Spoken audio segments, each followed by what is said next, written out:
Storytime with Ernie! Hi kids! Many of our Christmas symbols and the things that we enjoy about Christmas have stories behind them as well. So today, Lori Walberg and Richard Cowdrey are going to tell us the legend of the candy cane through a story. One dreary evening in the depths of November, a stranger rode into town. He stopped his horse in front of a lonely storefront. The windows were boarded shut, and the door was locked fast. But the man looked at it, smiled, and said, "It will do."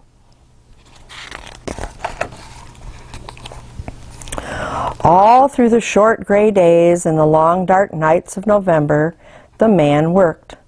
The townspeople could hear the faint pam, pam, pam of his hammer and the swish, swish, swish of his saw. They could smell the sweet, clean scent of new lumber and the deep, oily smell of new paint. But no one knew who the man was or what he was doing.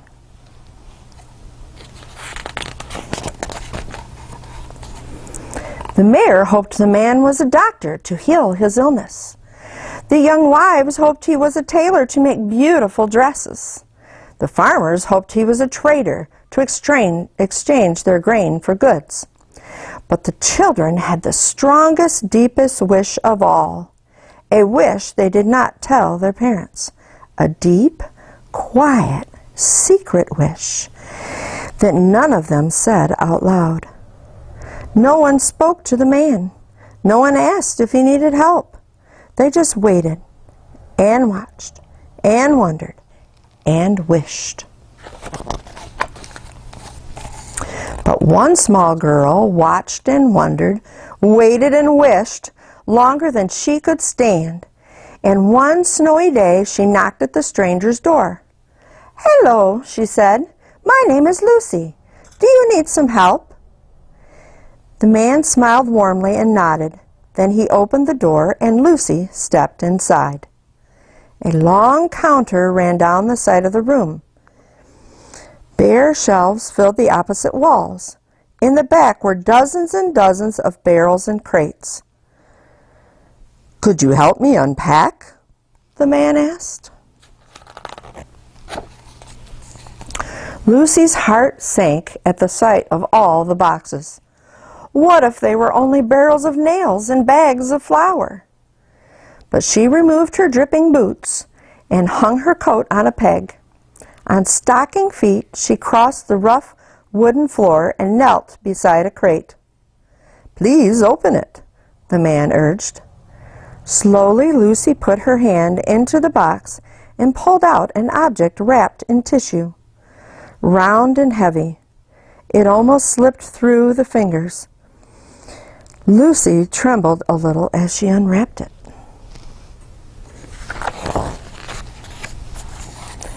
It was a glass jar.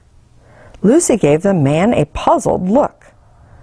"Go on," his nod said. So she unpacked another glass jar, and another, until she was completely surrounded by jars of all shapes and sizes. Tall and thin, round and squat, jars with lids and jars without. "Now," the man said, "for something to put inside." And he pulled over a huge crate stamped with a strange word. Do you see the word? Confections. Do you know what that means? Can you guess now? There it is. As Lucy unpacked, her eyes lit up. It was candy, her favorite candy, gumdrops. "Try some," said the man. She popped one in her mouth. Now she could hardly unwrap fast enough. Peppermint sticks, taffy, lollipops, chewing gum. Wide-eyed, she looked at the man. "We wished," Lucy said. "Yes, I know," said the man, "and here it is. Welcome to Sonmen's candy store. I am John Sonmen."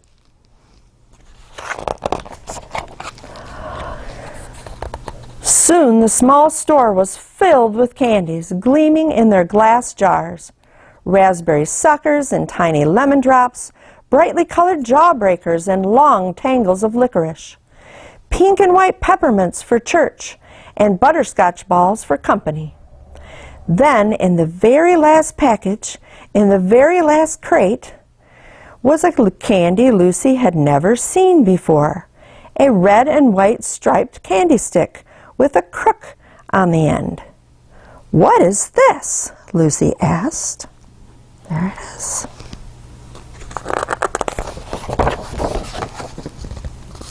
"This," Mr. Sonmen explained, "is a candy cane. It is a very special Christmas candy." "Why?" Lucy asked. "Tell me," Mr. Sonmen said. "What letter does it look like?" Lucy took the candy and turned it in her hand. "J," she said. "Yes," Mr. Sonmen smiled. "J is for Jesus, who was born on Christmas Day." If you have a candy cane, you could grab one and do it with them. "Now turn it over. What does it remind you of?" Lucy turned the candy in her hand.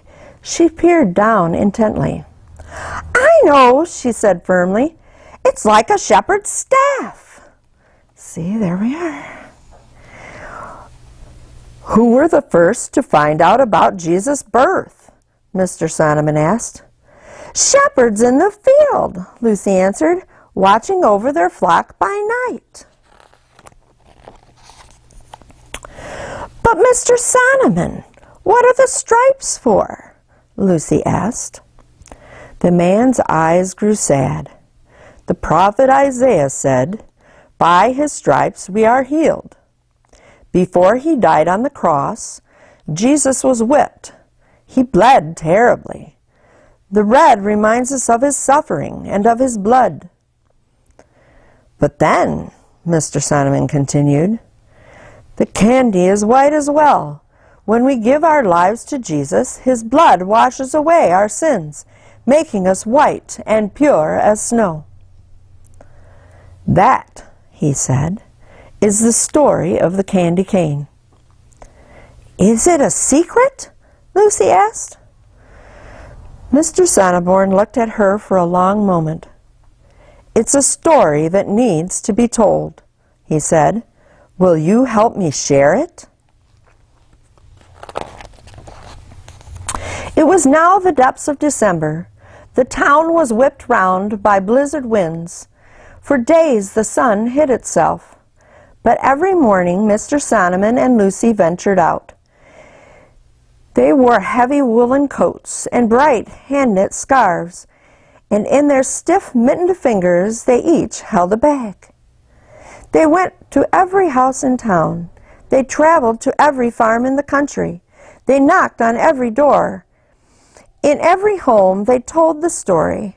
They left a small gift, and they gave an invitation. On the afternoon of Christmas Eve, the sun finally broke through the clouds, and Sonmen's candy store officially opened. The mayor came, feeling better than he'd felt in days. The young wives came, dressed in beautiful smiles. The farmers came, eager to trade grain for Christmas gifts. The children ran in dizzy circles. Yes, their wish had come true. Yes, they had come to share in the opening of the candy store. But they shared something more, something bigger, something better. On that Christmas Eve, they shared the story of the candy cane. They told the miracle of Christ's birth, the misery of his death, and the mercy of his love. And here in the back, it tells a little bit about the history of the candy cane. The traditional candy cane was born over 350 years ago when mothers used white sugar sticks as pacifiers for their babies. Around 1670, the choirmaster of Cologne Cathedral in Cologne, Germany, bent the sticks into canes to represent a shepherd's staff. He then used these white candy canes to keep the attention of small children during the long nativity service. The use of candy canes during the Christmas service spread throughout Europe. In Northern Europe, sugar canes decorated with sugar roses were used to brighten the home at Christmas time. In the mid-1800s, the candy cane arrived in the United States when a German-Swedish immigrant in Wooster, Ohio, decorated his spruce tree with paper ornaments and white sugar canes. The red stripe was added to the candy cane at the turn of the century, when peppermint and wintergreen were added and became the traditional flavors for the candy cane. Some sources say that a candy maker in Indiana developed the candy cane as a witness of Christ's love. While we may never know the full history of the candy cane, we can share in the truth behind its symbol, the truth of Christ's birth and redemption, and the gift of his love. The end.